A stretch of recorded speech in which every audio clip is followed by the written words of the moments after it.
Welcome to the Ignite You podcast. We're two bros journey into all things spirituality and human transformation. Let's get it. Cheers. Cheers. We are back. Oh, yes. We're back at it. And last week was the first week we've missed since we started. Yeah. It was. Sadly. Yep. My OCD was like, Like, I don't like that. I don't like this. But that is what today's episode is about, in a sense. It's about why did that happen? And the codes that came through, specifically with Cam, from his experience of what held us back from not doing that episode last week. Because you can have shit planned out as much as you want. You can think you're going to be where you plan to be.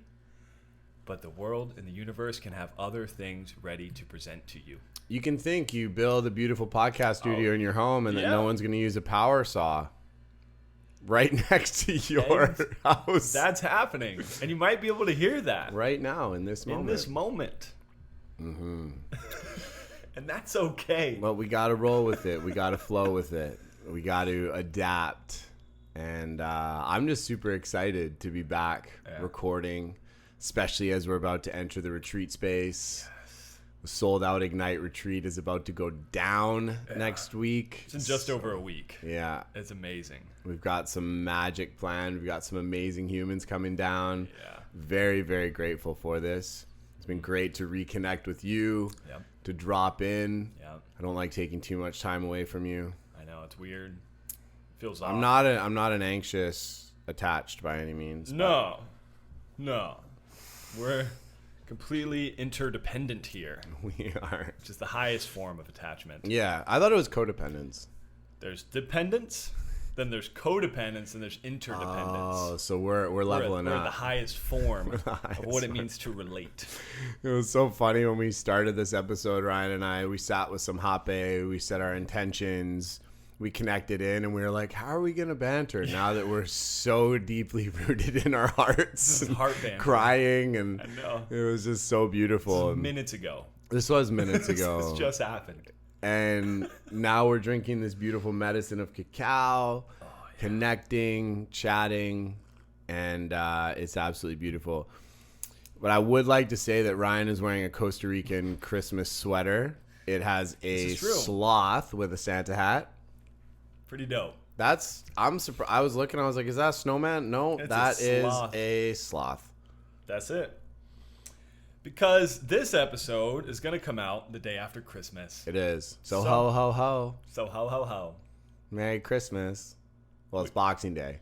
Yeah. Merry Christmas yesterday.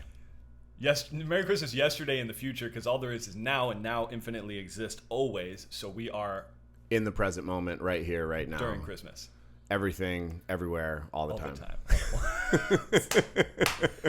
Banter always comes around. It always does, even with the heart exploding open. Yes. And also, Cam's got some swag that we have to acknowledge, because that bracelet is so sick. Well, thank you. I like that a lot. What is that? It's Peruvian from the Andes. Beaded bracelet. They have the most amazing pieces of jewelry in Peru. I like it. And Ryan also got me a gift today. I'm wearing 3 necklaces right now, actually. But Ryan got us crystal necklaces. They're matching. His crystal's bigger than mine, but it's okay.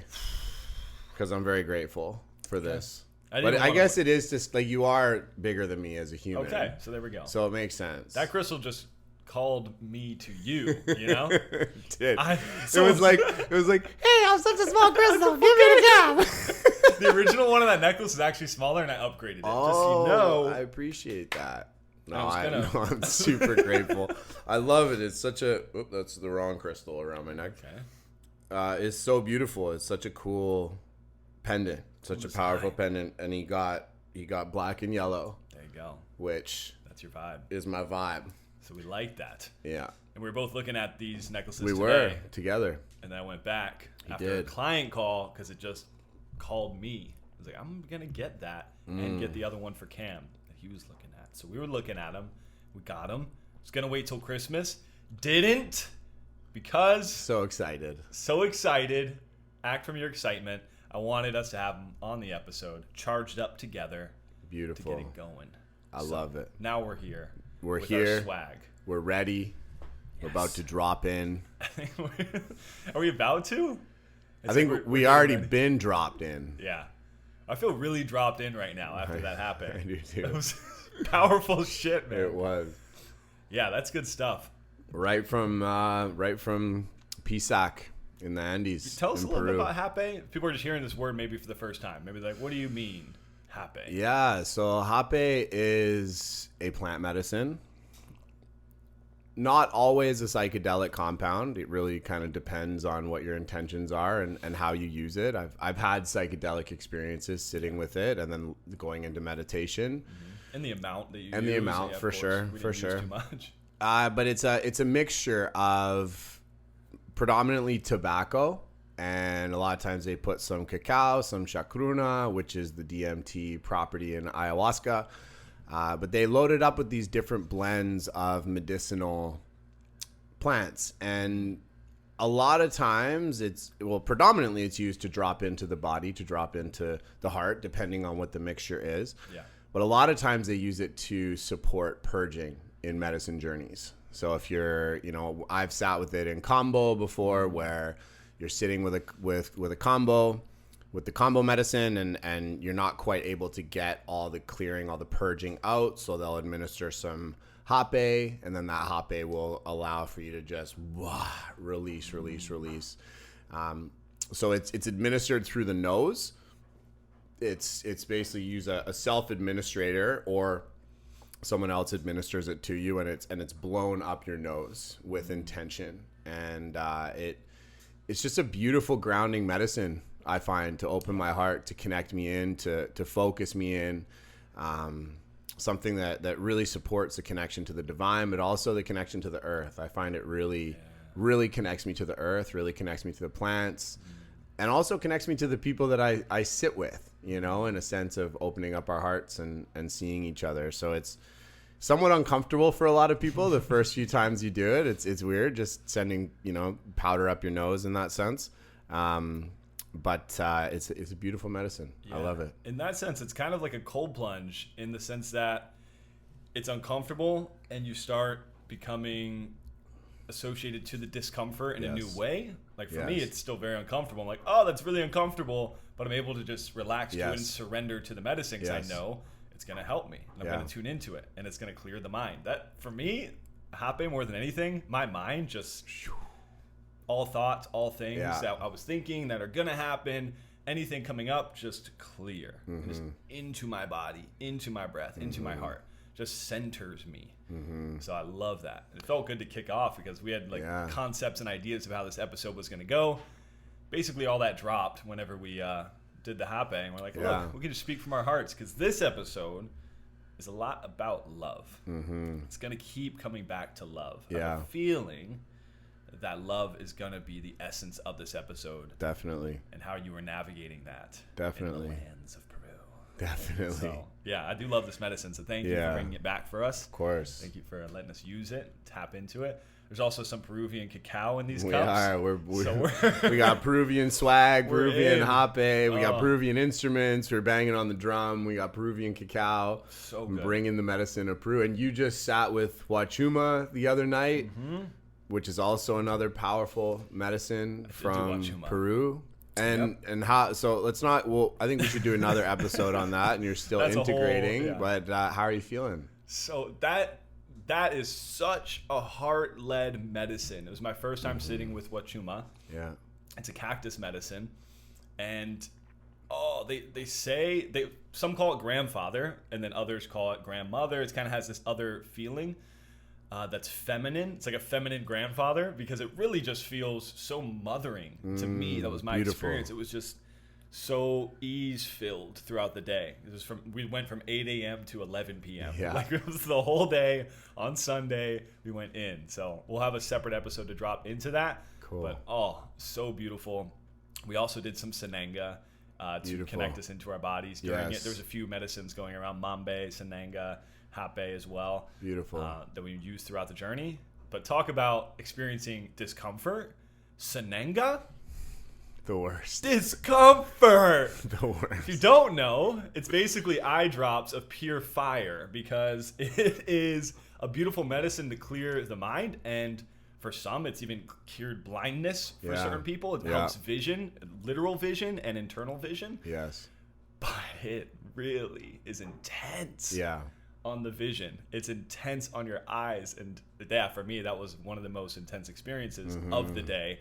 But it lasts 45 seconds. Yeah. It was just intensity. Just keep blinking. Like, keep blinking. Exactly. Clear. Which is cool because, you know, it's like all of these things, the cold plunge, the hape, sananga, you know, even huachuma for some people, ayahuasca, all of these different medicines, they all come for the most part with some form of discomfort that drops us into the experience. And, you know, we talk about that a lot on this podcast where, you know, you don't really get results from anything unless you move through the unavoidable discomfort of said experience. But it's so beautiful to see that across the board, you know, and to witness that and to start to normalize that in your life and make that a part of your journey to, you know, we talk about yes theory a lot, to actually seek discomfort, because on the other side, there's so much magic, there's so much power, there's so much beauty. Yeah. And even to the extreme of when you can really get close to death and accept death is when you can truly start living. Exactly. And so that code consistently comes through when using these medicines in a ceremonial way. Feels like you get so close to death, and then you can really feel what it means to be alive. And so that code comes through, and that's the extreme. Of course, you don't want to do that in a cold plunge. No. Don't get that close to death, you know? No hypothermia in the cold plunge. Not ideal, but that's what comes through in these discomforts, and that's the extreme side of it. But it is those little moments of like, oh my God. And the body and the mind can think it's going to die, even if it's just stage fright, going on stage. I'm so afraid. But then the other side, you realize what it means to be alive, what it means to convey your message, whatever the circumstance is. But it's so beautiful being in that discomfort. Facts. Okay, so today's episode is about you, though. Aww. I'll speak as well. I'll say some things. Please, we want to hear your voice. But man, you were just in Peru for a couple weeks, and a week longer than you thought you would be there. At least a week. Yeah. It was. I think it was about 6 or 7 days. Yeah. So exactly a week longer. Yeah.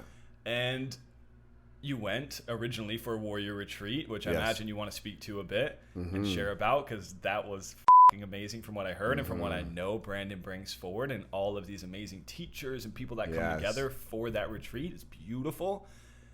And some went down that you couldn't have prepared for. No. Talk about going into discomfort and going into things you don't plan for. Yes. But then finding love on the other side of that, and or during that experience, which we'll go into all of that. But it's a beautiful thing, and how you were talking about it, and you were with a few people, a few powerful human beings too, navigating this space. It just shows the power of community, the power of being with ones that are tapped into love through these circumstances that can be really triggering for most humans. So the people you surround yourself with really amplifies in my mind whenever I hear you talk about this experience for you, but also your capacity to love, your capacity to hold a frequency no matter what's going on around you. And maybe you all have heard some of the shit that's went down in Peru, and it's currently still going down. It's very intense for the people down there and for the ones that have traveled through, which we'll go into more. But yeah, man, do you want to kick off kind of talking about the warrior retreat a little bit? Like initially, why you went down, how was that experience? And then we'll get into the shit that went down and the love that came through. For sure. I'd love to, my man. I'd love to. And, you know, you hit so many nuggets in just explaining that, because it was such a heart-opening, powerful, connected experience. You know, Brandon and I, this is Brandon Collinsworth, and I have been friends for many years now. We connected in Bali, and we've always had this brotherhood, this relationship, and we've gone our ways and done our own things. And I've tried to go to Warrior a couple times in the past, and it just hasn't worked out. So this time he's like, Cam, I'm bringing you down. I want you to serve the breath. I want you to connect. I want you to help our community integrate after the jungles and the mountains. So come out, I've got you. And so they flew me out to serve embodied breath work and really immerse myself in their community. And before I get into this, that retreat is on a whole other level. You know, this was the 7th retreat they've ran, the 7th Warrior. And I just want to take a moment to give a massive shout out to Brandon Collinsworth, to Angela, to Lou, to Ozma, to Thor, John, to Blue, to all of these powerful humans, Carlos Romero as well, who was there supporting with movement and just such beautiful energy. The container that they created down there was something that I've never experienced in my life. I've been in a lot of heart-opening, heartfelt experiences. What they cultivated and created in a matter of 10 days, 9 days before I got there with 28 people was mind-blowing. The heart resonance, the constructive challenges, the love, the connection, the support, the motivation, the inspiration, it was so real. It was so real. And that's the best way I can put it. You know, we go into a lot of containers in the spiritual community, and there's a lot of fluff. And I think this is why you and I get along so well, is we hate the bull. Yeah. You know, we love the real. And being in this container, it was so real. These humans were so real. They weren't taking any shit, and nobody was accepting anything but everyone's best. And so I just want to say, massive shout out to Warrior Retreats. You've put in so much work. And I know from talking to B, it wasn't always this way. Like, it's taken some time to build it. But holy shit, have they done something magical. And I think the root of what that is they go into service together. So they go to the jungles, and every part of it is around service. You know, they go to the jungles, they meet the shamans, they make their own ayahuasca, they visit these schools, these hospitals, these areas where children have much less. They do donations, they dance, they do service, and all of these aspects of opening up the heart, I think, really contribute to humans actually seeing what matters in life. And to see people come together to go and support orphans who have been rescued from the sex trade, or individuals with disabilities who can't afford anything, any of those, you know, beautiful treatments or things that they need, to go and hold those people and witness those people, cry with those people, laugh with those people, just expands our hearts and our minds to really what matters and what's important in life. And so just being able to immerse myself in the integration of this and to witness these humans coming out of such a heart-led, beautiful space was so powerful. So powerful. So you joined in, remind me where you were. Like, when you joined in, where were they at? They finished their Aya experience. They finished a few ceremonies. And where were you guys at in Peru? And like, where were they at in the experience as far as the retreat goes? Yeah, so they basically meet up in, I think they meet up in Lima, and then they go down to the jungle. So they go to Iquitos. They go into the Amazon. They sit with ayahuasca, the medicine. They come out of there. They go to Machu Picchu. They go to Aguas Caliente, which is a spot around Machu Picchu. From there, they go to Cusco, spend some time in Cusco, work in the hospitals, the orphanages in Cusco. Then they go to the Andes. They go to the Sacred Valley, to a beautiful, amazing resort space called Samadhi. And I met them in Samadhi, which is at the foothills of the Andes, and it's a retreat space where they go to integrate. They do movement. We did a bunch of breath work.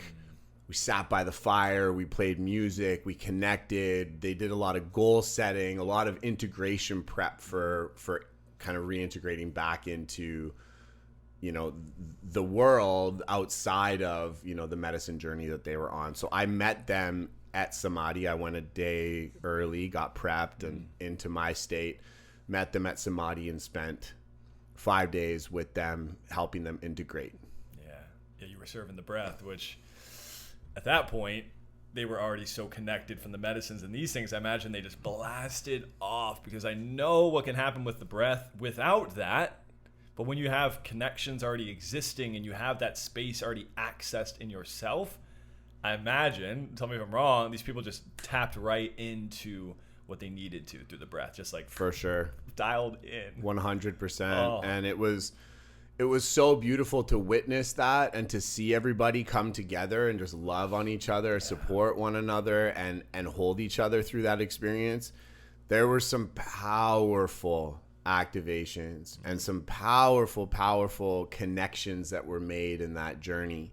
And it was such an honor to serve all of these powerful leaders from around the world, because Warrior doesn't mess around. You know, they I think screened through about 150 applications for their retreat. So these were 20, you know, I think it was 25 participants of just the highest caliber, and not necessarily like famous, you know, like there were some people who would be quote unquote famous there, but it was people who walk the walk.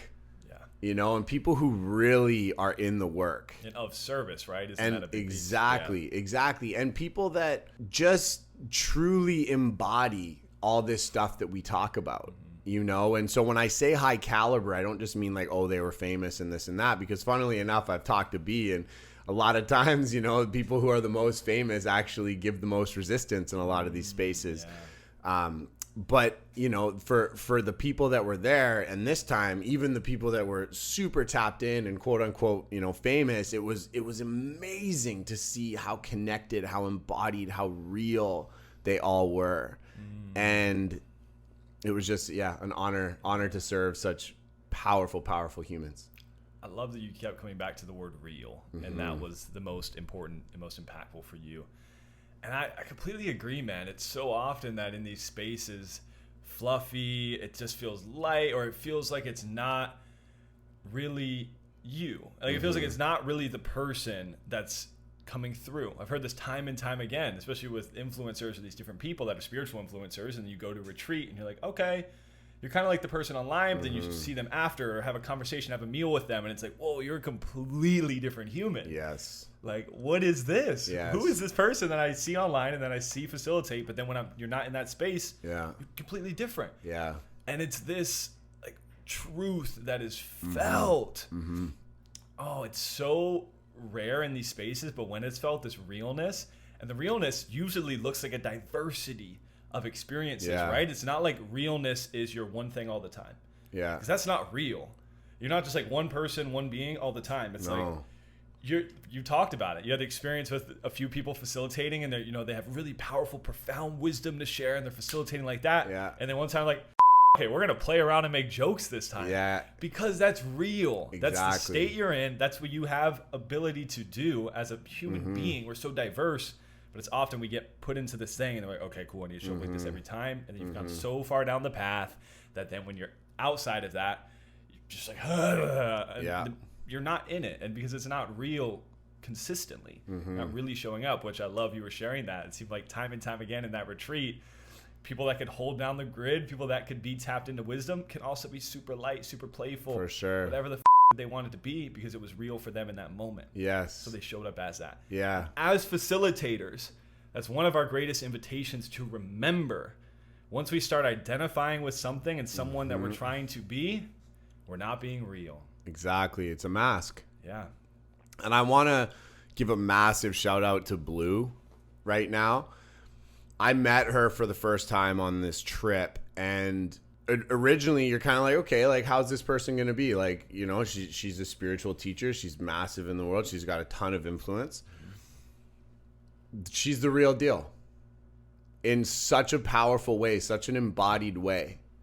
And I know a lot of people have been like, oh my God, you're out there with Blue. And a lot of people have been coming up to me after this experience. And I just wanted to give her a massive shout out, because the more, let's say, fame, just as a word, you get, I think the harder it is to keep the ego in check. And Dr. Joe talks about this at his retreats as well. The higher you go in, let's say, fame or, awareness to the people around you, it's really hard to keep the ego in check, especially if it's unintegrated. And to be in Blue's presence and to witness how goofy she is, how playful she is, how loving she is, how little she gives about any of her fame or whatever, and how real she is as a person it was so refreshing.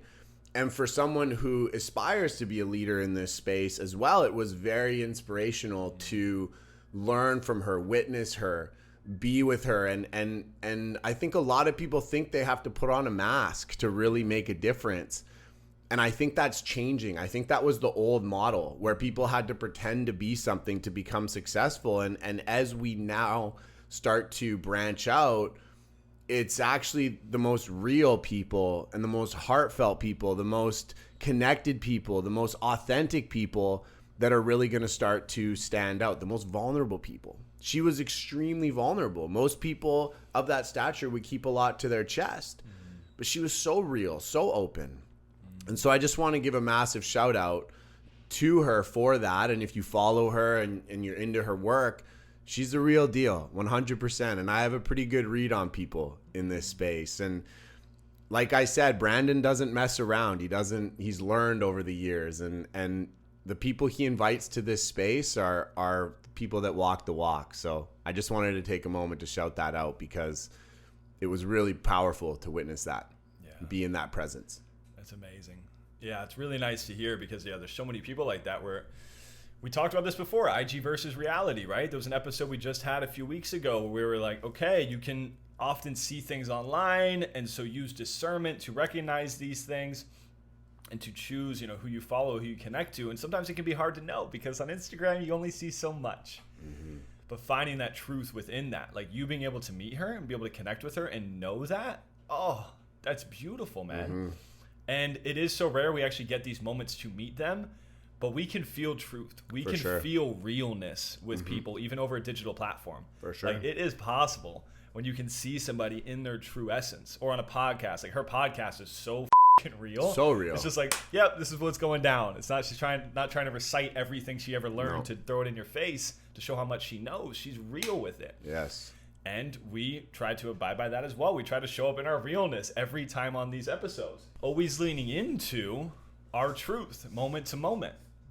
And that is the realness. And so love that you had that experience with a few special humans, especially Blue, because she is somebody who is impacting so many beings right now. So to be able to connect with that and see that, resonate with that, and also know it in yourself. Because honestly, to experience that and to know that in her means that is you. So that's also beautiful. So I commend you for that, and see you in that experience and know you to already be that. Somebody who is real, somebody who does truly show up as yourself and not give him about perception, but just show up as you to serve. I know that for you. I see that in you, and it's beautiful, brother. So appreciate that, brother. Game recognized game. That's it. All right. So you went to the retreat. Amazing, epic. You're like riding this high. You're like, oh, it's amazing. We're integrating. You're serving this medicine. You're showing up for these humans. It's beautiful. It's filled with amazing facilitators, amazing participants. Then the ceremony, the whole retreat starts to come to a close, and something shifts in Peru. What happened? So the retreat ended, and there was a group of about 12 of us that stayed for a Huachuma ceremony. So there was the facilitators and then a couple people from the retreat that really wanted to sit with Huachuma.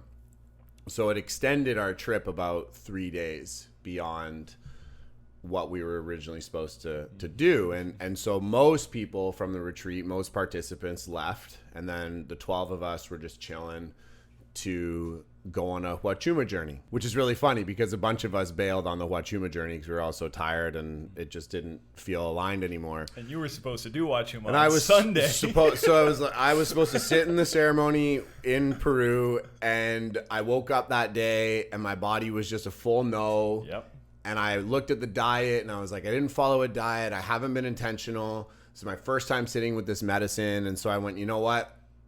This is a first impression with this spirit. This is a first impression with this energy. I'm going to honor my body. I was like, just is such a bummer. I'm going to have to tell everybody I'm not going to sit this medicine with them. And it turns out that most of the facilitators were all too burnt out anyway. So a bunch of us chilled.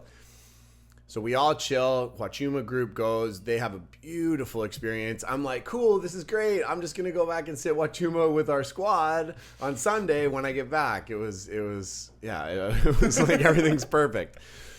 And so the day before we were supposed to leave, the president got impeached and put in jail in Peru, which a lot of people weren't very happy with.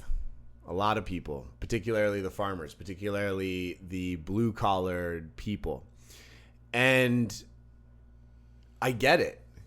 It was turmoil. And one thing about Peru, one thing about a lot of these countries is that everything matters.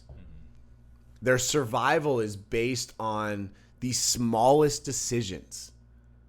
And a president who you support, who supports your livelihood, getting put in prison, takes food off your table, threatens the lives of their children, threatens the lives of their whole ecosystem. It challenges the whole fabric of their society. And so all of the farmers, all of the more blue-collared individuals who lived in the mountains revolted because the president was trying to dissolve Congress. And honestly, I don't know anything about Peruvian politics, so I'm never one to make a judgment. Even in politics, I know I never make a judgment because I'm just staying out of this shit because it makes no sense to me.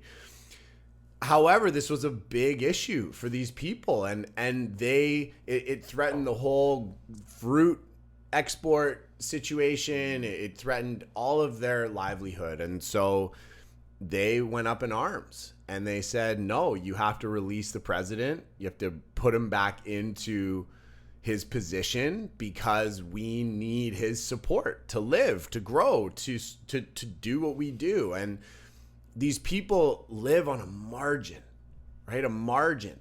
The amount of luxury that we have to flip-flop between politicians and just kind of roll with it is something that these people don't have. And so the moment that that individual was put in jail and his whole initiative was kind of shut out, whether it's corrupt or not, it's not up to us to make that judgment. It's not our world. These people went to town and they barricaded all the roads. They dismantled the train tracks. They stormed the airports. They basically annihilated all transport in the country from Cusco, which is where we were all waiting for our flights. And so our flights kept getting canceled. All of these things just kept happening. And Brandon and Warrior had to make a decision. They're like, okay, well, what do we do? Do we stay at Samadhi? Do we go down to Cusco? Like, what do we do? How do we navigate this? And the decision was to ship us to Cusco because we were just outside of town, ship us to Cusco, get close to the airport and wait for the word so that we could run and get out whenever we could. So we all crammed into these vans and in the middle of the night and got, shuttled down towards Cusco, going through, burning barricades, and we had to drive through these cornfields because the roads were barricaded. So we had to pay the police to give us an escort who paid these farmers to let us onto their land so we could get around these barricades and through these towns. And it was extremely intense, extremely hectic. And it was funny for me as a leader. And this is something that I want to share in full transparency and vulnerability. It was really hard for me to be herded, Yeah. And I had a lot of resistance to them telling me what to do. And I remember B and I had a moment where B's like, Cam, this happens every year. We just got to get you to Cusco. And I was like, I don't feel like you guys are giving me enough information to make this decision. I feel like I'm being herded and I don't like it. And so I had this moment of being resistant to following orders. Yeah. And it was funny because I got kind of wound up. I was like, I don't want to get stuck in Cusco. If I get stuck somewhere, I want to get stuck in Samadhi and chill and be in this beautiful space. And eventually I just swallowed my tongue and went with the flow. But I was kind of stewing on the way down to Cusco. I was like, these guys are hurting me. I'm not being seen. I'm not being heard. Like, this is frustrating. I don't think they have the information they need. We're driving into riots. Like, what are we doing? Why don't we just stay here? And it was really interesting to watch me as a leader have resistance to following somebody else's orders, especially someone who I'm so close with and love so much, i.e. Brandon. So we get to the hotel. Everything works out. It took us about 4.5 hours to get somewhere that usually takes about 1.5 hours. And we get in and I'm like, I'm getting my own hotel room. I'm like, I don't like this. I was stewing, man. I was in anger, and took the night to sit and meditate and breathe and move the energy, and then called B into my room the next day. And I said, hey, brother, like, I love you. This is the anger that I feel inside of me. Here's my expression. Here's what's true for me. You don't have to do anything about it, but I just want you to know this as my homie, as my brother. And being the champion and being the awesome human that he was, he heard it all, saw it all. He took his codes from it. He said, hey, I'm doing the best I can here, which I think was the best call in the end. Like, he did the right thing. It was interesting to witness that in me, to not want to follow orders in that sense, which was a big code for me leaning into this journey. Yeah. Oh, dude.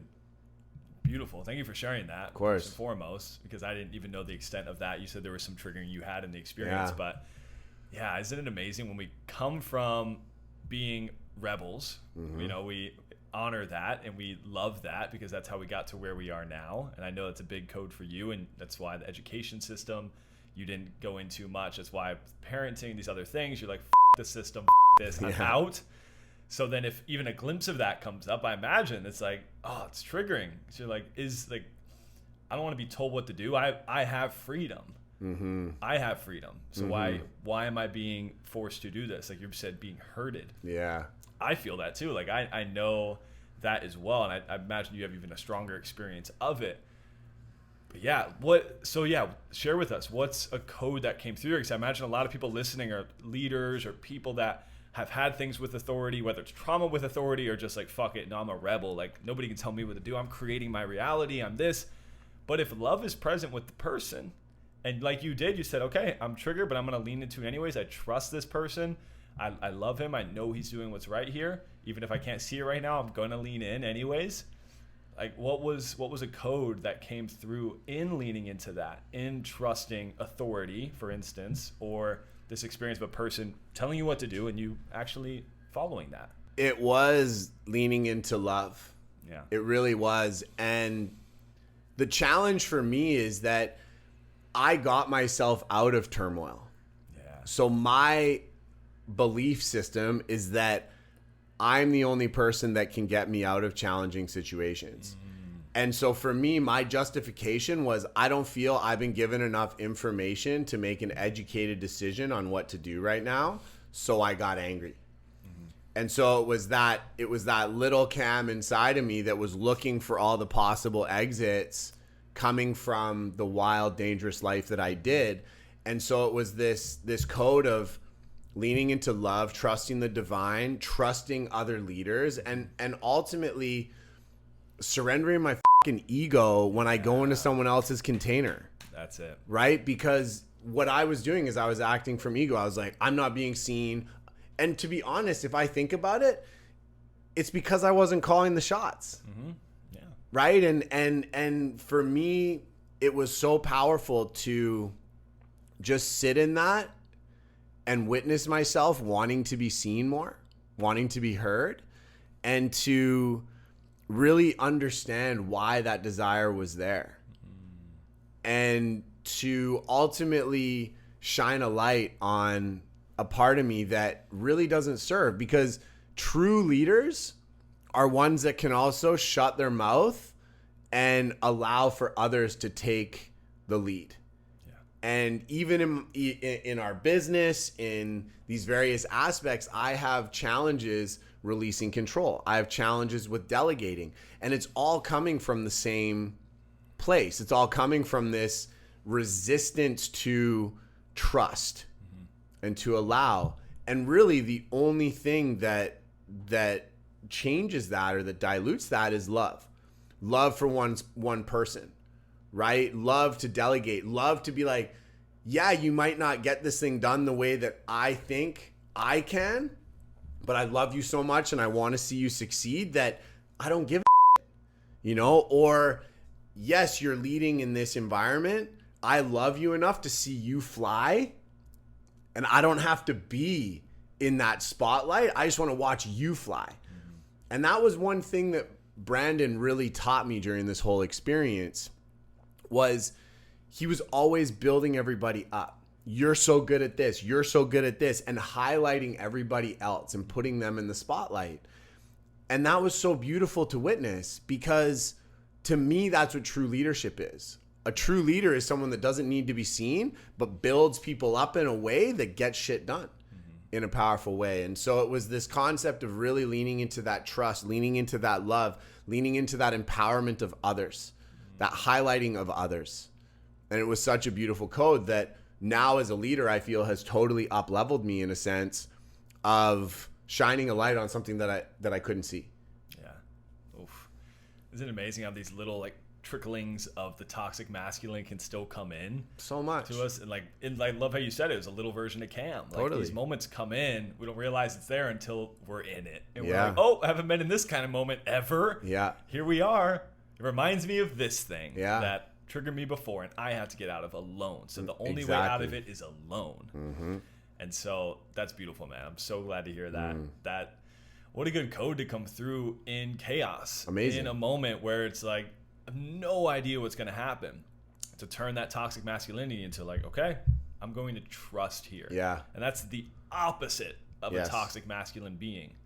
That's the opposite, is love and trust. Mm-hmm. And in love is trust. Mm-hmm. Like you have to be in that space. So I love that is the original code. That is what came through there. And it could have gone so like the other way. Yep. Like I was on this line in my hotel room and I remember sitting there and being like, this is stupid, you know, just stewing in the emotional activation and being like, and just going into this whole mental concept of what could happen or what I'm going to do next time or how I'm going to react to this or how I'm going to be seen. And then I just went like, get out of here. Just come back to your heart. Yeah. Come back to being present. And the cool thing about that is going to Cusco ended up becoming such a beautiful experience of humans coming together and sharing space. Which I want to go into more about that experience, but I wanted to highlight one more thing too that you mentioned that was beautiful, which is the communication of the block, the communication of the trigger, which is as important as that love. Definitely. Because if you just feel that love and you just say, okay, cool, I'm just going to be in the space of love, I'll do this with myself, it's that same trauma. I will do it with myself. It's the same thing playing out. If you just went in, you're like, just me, I'll heal it, I got this, I'll do it alone. But no, you said the person that triggered me, when I'm in a better state and I have clarity around this, I'm going to call them in and let them know what happened and then communicate that with them, which takes a lot. That's the hardest thing to do when going through a triggering experience, because some people can be like, oh, that makes me look less than, it makes me look like I'm mad at them. What are they going to think? Blah, blah, blah. But actually, you communicating your truth in that moment expands that love. For sure. But that same trauma of, I want to do this thing alone, they block me from my freedom, and then you navigating it in yourself would be that same trauma, just brought through in a different way. Exactly. So that's fucking epic, and that's a really big code in that too, is the code of communication. For sure. Of course, and not avoiding that space. Definitely. And I think it's a testament as well to Brandon as, you know, as a person, Yeah. as, you know, you and I do this as well, is if you can't sit down and talk about how someone has triggered you and they can't sit in that, then they can't hold you. Yeah. And there's going to be limits in your ability to go deep. I've never felt more connected to B than I do now, because we've shared that moment, and I felt safe enough to be like, yo, bro, this pissed me off. I know it had nothing to do with you, and I want to hear your perspective, but this is how it felt for me. And for him to sit there and be like, I honor that. I see that. That's brotherhood. Yeah. Because if you can't have those conversations, those challenging conversations, those uncomfortable conversations with your brothers, you're never going to up level. I wouldn't have gotten these codes if I didn't sit down and sit with him. He's told me that it gave him a bunch of codes about how he leads. Yeah. So we just used an opportunity of discomfort, of challenge, to up level each other. And so it's so important to have these conversations. And if you can't have these conversations with people, then they're not your people. Especially if you're on the trajectory of igniting your soul and transforming to become the best expression of yourself. You have to have people around you that can dive into that. Yeah, they have to be able to. This is my experience of it and how I believe it. We have to be able to amplify each other's lights and to be able to go to the deepest depths together and talk about both. Talk about everything in between. Exactly. Which is an experience that we both have. We'll For amplify the fuck out of each other and call each other out in our shit, call each other out on our own triggers, and go deep into the depths of our own inabilities, darkness, and things that we have shame around with each other. Yes. Okay, so that came through. You just got to Cusco. First night, stayed in a hotel. I saw on your Instagram story you were in an ambulance at one point. What the with the crew, with like your backpacks, squat up in an ambulance. So it looked like it was pretty intense there. It looked like you guys were having to navigate some interesting waters.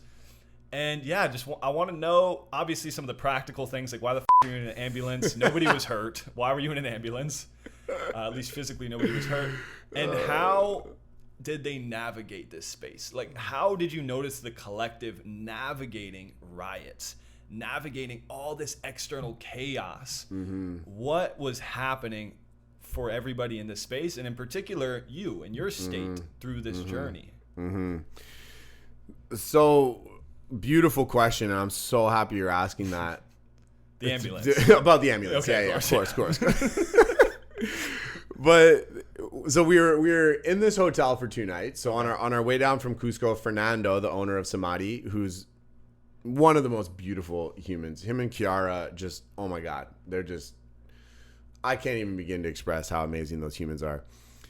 He called down to Cusco and had a friend that owned a hotel and was like, hey, we've got a crew of people coming. We got to get them into a hotel. We got to get them, cozy, comfortable, all these things. So we went to this hotel, post up in this hotel, stay there for the night, wake up the next day, decide to stay there for another day just to kind of get grounded. We didn't want to move again. After a couple of days at this hotel, we were all like living in this banquet room. We had our own rooms, but everyone was just like hanging out in this banquet room. And we kind of were like, we don't want to live in a hotel right now. Let's find an Airbnb so we can cook meals and, sit around and watch movies and just kind of chill, family vibe. So we find an Airbnb, but it's across town. As we're hanging out at this hotel, things start to ramp up. The streets start getting more rowdy. A crew of people actually went to the mall to go and hang out and just kind of blow some steam. I think they went and played at the arcade. They're playing in the arcade and suddenly the gates start closing in the arcade. They jump under the gate and then they look and there's like thousands of people rushing the mall, like rioting and smashing. And so they're running away from all these rioters and it was really escalating in that sense. And on the news, they were showing people were getting killed, trampled, things like that. It was getting serious in a sense of people getting harmed, right? And so things started escalating. And when they started escalating, we're like, okay, we got to get to this Airbnb. So we found this beautiful one just outside of town. So I say beautiful. Let me take that back. It looked cool on Airbnb, but it was new and it had some skeptical reviews. But anyways, we book it because it was the only place that could fit all of us that had enough beds. And so we're like, okay, well, how do we get there? Because what was happening is if the protesters were seeing a car, they were breaking all the windows and slashing the tires. So all of our drivers, and massive shout out to like Jessica and these badass Peruvians who were helping us move around. But it was getting to a place where their windshields were getting smashed, like their cars were getting destroyed. So we were like, okay, we can't keep putting them at risk. So what do? And so B and I we're outside. It's funny. We're all smoking mapacho, just hanging out outside, like cleansing, doing what we do. And we look over and there's an ambulance, and B and I look at each other and we're like, do you think the ambulance driver would bring us to the Airbnb? And so we're like, who cares? Let's go try. So we went up to the ambulance driver and we're like, hey, bro, we've got 12 people. We got to get to our Airbnb. We can't get across town. The riots are everywhere. Can you bring us? And he's like, no. He's like, only for emergencies. And so I'm like, somebody broke their ankle. And I'm like, yeah, B just like takes down my knee. He's like, we got an emergency. But we were kind of like, my brother's a paramedic, so I'm not going to push that. I'm like, I get it. Yes, please support people that need help. So B and I both back off. We're kind of like, all right. But as we leave, B's kind of like, I'll toss you a bunch of cash. And so he just left with that. And sure enough, we start walking down the street and he just starts running back. He's like, hey. and I guess he called his boss, or he like checked in to see if there were other people available for the emergencies. Like he did something to check in to give himself the space to do this. And he was like, yeah, I'll take you. And so he crammed all of us in to this tiny ambulance, 12 of us. We're all just crammed in it. Flips the sirens on and blazes through all the riots and everything to get us to our Airbnb. We get to the Airbnb, we post up, super big success. He made like $100. He was stoked. We all just got to the Airbnb. So it was one of those situations where we kind of had to think outside of the box. Yeah. And thankfully we were in a third world country. Well, I know a lot of people don't like the term third world country. We're in a less developed country than developed society, based on conventional definitions of development. But you're able to kind of use cash to make things work out a little better in that sense. So get to the Airbnb, set up shop. Airbnb was a very weird, very interesting place, but it worked out. But it just goes back to the saying of like, you get what you ask for. Totally. And actually in my Wachuma ceremony, one of the most simplistic things that the shaman was saying was, ask for it, you'll get it. Mm-hmm. He kept saying that. And I was like, yeah, we've heard this so many times. Like, what you ask for, you'll receive. Like, you ask, then you receive. Yes. And he's like, no, actually, if you ask for it, you'll get it. I was like, okay. And it just deepened into me throughout the journey. And it's so true. And it can be the ambulance of your life that you see. You're like, I would love that, but it feels like it's just off, maybe not right. But you said, anyways, gonna ask. Yeah. Because that's an opportunity. Yes. If you don't take the opportunities in life and lean into asking for support, you're not gonna get it. No. Simply ask and you will receive. Facts. This is such a simplistic code we've all heard in many different ways, but we've heard it so much that it's almost tainted to the point that we're like, I'm not even going to add. Blah, blah. Yeah. It's so watered down that asking directly for what you want, people don't even put the time to do it. No. They just feel bad that they didn't get the thing. Truth. Oh, I'm never going to get that. That's not asking. That's actually the opposite. That's the opposite. My dad taught me when I was younger, he always said, you never know unless you ask. Yes. And he said, what's the worst thing? You're going to end up where you already are if I say no. Yeah. The only thing that can happen is something better or the same. So why not ask? Why not try? That's one of the most beautiful codes from sales I ever received. And like, know this, like 100 no's could be one yes. Yeah. And that's the point. It's like literally just continue to ask and show up for it. You will get a yes. Definitely. That could be for sales. That could be for a situation that's challenging with an ambulance. That could be codes in the universe. You continue to ask, you will receive a yes. Mm-hmm. And showing up for that and being clearer on what that looks like. And Definitely. Maybe it's what B did and be like, hey, I'll throw some money at it too. Just put that there. Just put them there. And it comes through. So that's amazing. That makes a lot of sense. Yeah. While you guys were in the ambulance then. yeah, navigating that. How were the people? Because I also saw some clips of like you guys like singing and vibing, and there's a lot of going down. And there's a lot of unknown here as well. Like at this point, you don't even know if you're getting back to Nosara. I remember Cam and I having conversations like, shit, dude, are you gonna be back for the retreat? Are you gonna get back this year? Yeah. Like anything could happen here where it's like, no, the airports are shut down. They're not letting anybody out. Like people could then turn on the tourists. A lot of things could happen where it's like this could be a negative experience where you have to try to navigate driving back here. Definitely. Or to the next country to fly back. So a lot of unknown. I know people were missing important things. I think there were some weddings or some things that people had to miss for this. Lots of unknown. And we'd love to say like, you know, seek discomfort, seek the unknown, go into that space. But this is real time. You guys are in it. How are people navigating it? And how are you finding connection and love during this time? The most important thing was keeping the high frequency. And that was something that John, Thor, beautiful human, love this man, Blue, Angela, Brandon, all of these people, Ozma, they were so committed to keeping a high vibration. Everything's divinely guided. We're all wrapped in love. We're here to, we're playing. This is all happening for us. It was these constant reminders, these constant moments. And we stayed in a playful mood. We were like, we live here now. And this is our current reality. You could spend all day worrying about not getting back for the retreat. It's not going to get you out of Peru any quicker. It's just going to diminish your frequency, which is probably going to cause the frequency of the collective to come down, which is then going to make ripples effects in the community, which is then going to probably cause the protesters to keep going, right? And the most powerful thing here was energy is everything.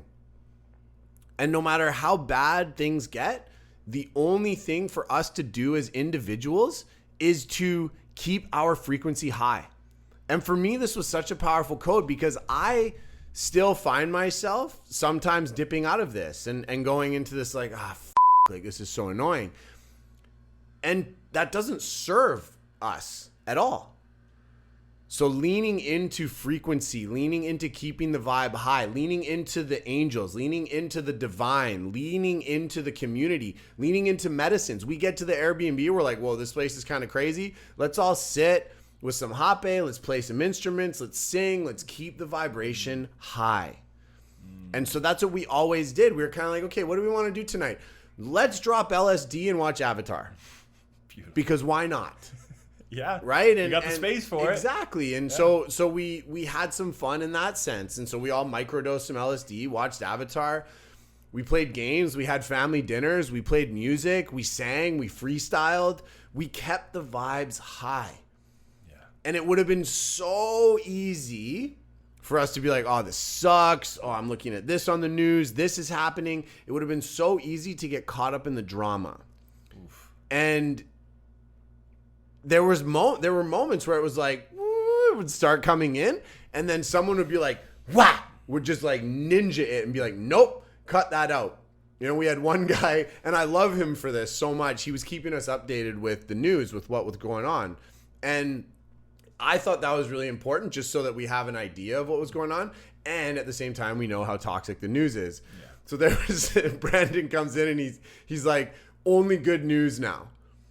Only good news. And this guy, most amazing dude, it was so funny. And it was so cool how he flipped this. He went, okay.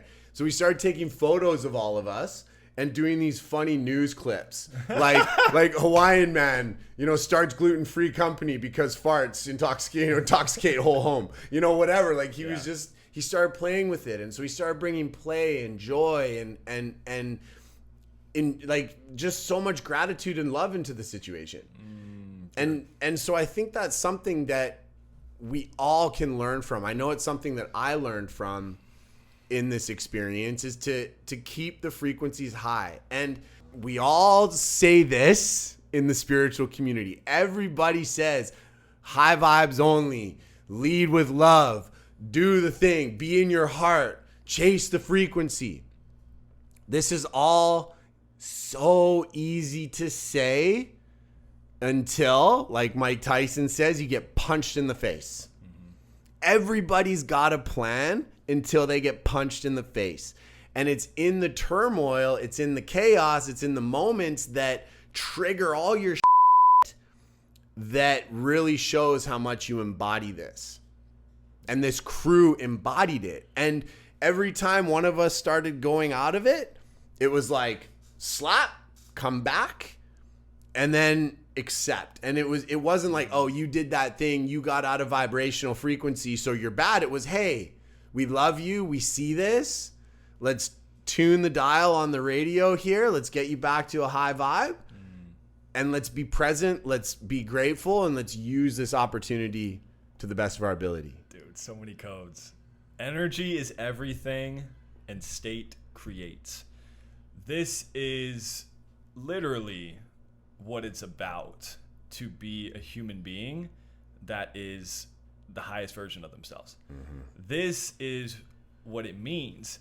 And even the high vibes only thing, it's again so tainted, because the high vibes only, man, don't be angry. You could be angry and you can come back to the baseline, which you're saying it is remembering. Yes. It always comes back to remembering. You don't have to fake this thing. You don't have to make it happen. You just have to remember. That remembrance is you. You are that high vibe. You are love. You are all of that. That is you. You on your truest form. Remember what that is. That's what all of these plant medicines do. That's what these journeys do. That's what having chaos around you and then finding state of joy, love, and compassion. That's what it is. You're like, oh yeah, that's always there. And sometimes it takes a slap in the face to remember that. Like, oh, okay, I see now. All of the journeys I've been on with medicine, all of the moments I've had of my highest peaks and my lowest lows have been a remembrance back to who I truly am, back to what we are, which is not separate, which is one. So when you get to see that frequency with family, with chosen family, and connect in with each other, and you maybe move off the dial a little bit and like, oh, I'm worried about this, but I have to be at that thing. Oh no. Like, hey brother, remember. Remember who you are. Remember what you are. Yes. And that is the sauce, baby. Totally. That's the spiritual sauce. Like, that is what spirituality is. It's remembrance. It's going back to the essence of what we are. It's just bringing us back. That's what all these crystals are doing. That's what all these things are doing. Like, they're little codes and little reminders of bringing us back to who and what we are and what we're here to do. And it is to be in that state. I love that so much. And over the years, I've been in a lot of places where there's this energy of that person's not high vibe, so let's not be around them. And to me, it's like, yes, you have to have boundaries. If someone's very toxic, I understand. You can create that boundary. And at the same time, all that person needs is an invitation to come into their frequency, a higher frequency of being. And not everyone's going to listen. And so we have to set boundaries. And at the same time, we can't just push people away who aren't necessarily acting from that frequency, you know? And I love how you've brought this up, because one of my biggest beefs with that high vibes only thing is, but you also have to invite people that can't see that they're in a denser frequency into these higher frequencies and show them how it's done. And this was such a cool display of how so many leaders were in one space together. And it was just like, no, I'm not letting you do that. No, I'm not letting you do that. I remember even before all of this happened, I was sitting at the table with a member of the retreat, not even one of the facilitators, and another member of the retreat was saying, I'm not going to art therapy, I suck at art. The moment he said that, she went, stop saying that. Yeah. And he goes, whoa, what do you mean? I'm just kidding. She's like, no, you don't suck at art. You can do whatever you want. Stop saying that. Stop dimming your light, even if you're making a joke about it, and come into that expression. Come into that love, that compassion, that, I'm going to go paint a picture. I don't give a what it looks like. And it was so beautiful to witness people calling each other into that higher vibrational frequency from a place of love, from a place of compassion. That's the true essence of a real embodied community. To be the one that invites them in. And the beautiful thing about that too, with the lower frequency, I'm doing air quotes if you're listening in, those humans and the people that trigger us that we avoid, that's you. That's you. The person that you're avoiding, the person that you don't think vibes with you and all these things that you can throw onto them is you. You're seeing it in another being. Those are our greatest teachers. The people that trigger us the most are our greatest teachers every fucking time. Every time. Because those people are us. You can believe it however you want. You can believe it as unity. You can believe it as we are one energy. You can believe it as we're one soul. Or you can just believe it in the practical sense of, I don't like that thing. If you can see that thing is in you. That is what it is. So it is our greatest invitation to it, like you're saying, because we'll see that. Like, oh, that person's low vibe. That person doesn't match the energy. No. And that's not to say you have to invite everybody into your space all the time, but it's recognizing, damn, why? Why am I putting that judgment on them or myself? Why am I putting that onto that person saying they're not this thing? When it really comes down to it, like I was saying, everybody in their pure essence is love. I truly believe every human is a good person. They're just navigating the world to their best ability. So they are all love. Why do you believe that they are wrong? Why do you believe that they are bad? Why do you believe that they're low vibe? That's always a great invitation. When that judgment occurs, why? Drop into that and check in with that. It's great codes. And for your friends around you, especially if a little thing happens, like with you and I, we're always so upfront with it. Like, oh, this thing triggered me. And I don't know if this is a habit of yours or like, what is this thing? I see it come up and I just want to acknowledge it. I want to see it. Like, I want to speak this to you. Maybe you don't see this thing because I see it in myself, and or this thing is triggering to me. Maybe you love to do it and maybe not. But we voice these things. The smallest things we voice to each other. We voice everything out because we recognize, I know who you are. You're fucking love, brother. Like, I see that. I know that. I feel that. So something is causing something else in me. That's my shit. But that's for me to acknowledge with you so we can both rise together. So, yes. Bingo. Yes. Bingo. Yes. And that's so confronting for people because people hate hearing that. Yeah, I know. They really hate hearing that. And it's so true because everybody's had those moments where someone's done something and you're like, that didn't affect me. I don't care. And then we have those moments where somebody does something and we're like, that piece of shit. Yeah. What's the difference? It's that subconscious knowing that there's an element of you there being presented, which looks like a lot of different things, and it's triggering you for a reason. So I love that you're saying this so much. That's such a powerful thing for people to know and to experience and to lean into. Yeah, and really remember that. Like it can sound kind of fluffy because we've heard this in many different ways. We're all connected. We're all one. We're all the universe. But truly, like when we drop what we think for a little bit and just realize where we are, what we are, it's like, wow, we have no f***ing idea. It's like, oh, anything is possible here. So why not believe and lean into love? Why not believe and lean into the frequency that is here for us to experience life at the fullest, to ignite our experience and to realize we are all f***ing connected and everybody is a teacher for us. So yeah, man, it's beautiful. I love this experience that you're sharing. Are there any last little codes? You made it back, obviously, and you made it here, but any other things from the experience you wanted to bring through in those last couple days, or yeah, what other moments as we wrap this up? I think the biggest thing for me that was a takeaway here is you got to put yourself in containers with people that invite you to your next evolution and that will accept nothing less but your next evolution. Oof. Yeah. It's so important to surround yourself with people that are further, I did air quotes there if you're listening, further down the path than you. And it's very important to surround yourself with people that you look up to. It's very important to surround yourself with people that you trust that will pull you into that next evolution. As a leader, I know personally that a lot of times, especially when we run community things, we are the figureheads, we are the container holders. which is a beautiful thing. Very honored for that.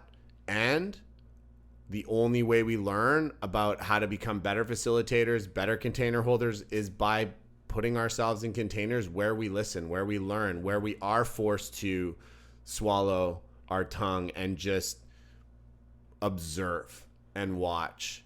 And when you go into these containers, they change the bar. They show you what you're capable of. And for me, stepping into warrior, there was a part of me that went like, oh my goodness, like, am I ready to serve this caliber of person? And then I went in and I served, and it was super powerful, super beautiful. And I went, yeah, I'm ready. Mm-hmm. It's a new bar. Yeah. And so that kind of thing doesn't happen if we keep playing at the same level. And that's one thing that Brandon continuously invites me into as his brother and as an ally on this path, is my next level. So my invitation to all of you at the end of this episode is, how are you stepping into your next level? How are you putting yourself out there to enter containers that are going to challenge you, that are going to trigger you, that are ultimately going to push you to become your highest expression, push you to ignite your soul just a little bit more? What a beautiful invitation as the year is coming to a close, as this will be our last episode of this year. Starting off January 2nd, which is next week, our next episode, we're going to even have more practical tools on what this looks like on this invitation. So I love this because it's very aligned to start looking at what that next level is. As this time, people usually check in with that going into the new year, the new version of you. Who and what does that look like? How do you come back and closer to that remembrance of who you are? And on the next week, we're going to have lots of talk about what it looks like, what we believe a good way to navigate setting up your new year looks like, busting some myths about what it means to set in, resolutions and all these things, and going into the real going into what it means to really show up for yourself going into a new year. Because it should be a celebration. It should be something you recognize. It should be a ceremony. Coming in. It should be a proper ceremony. Yes. So we're going to go into that. How to have a ceremony going into your new year. So check that out next week and think about this invitation, because I love that. Boom. Beautiful, beautiful. Thank you for the questions, brother. Thank you for helping me uncover and learn more about my experience. I appreciate that. Thank you, bro. Thanks for bringing us on the journey, and not just sharing the highlights and the things that made you look good, but sharing the real shit and sharing all the things that were coming through. It's honorable, man. So I appreciate you always. That's what we're here to do. Only that real talk, friends. Big love. Boom. Stay lit. Stay lit.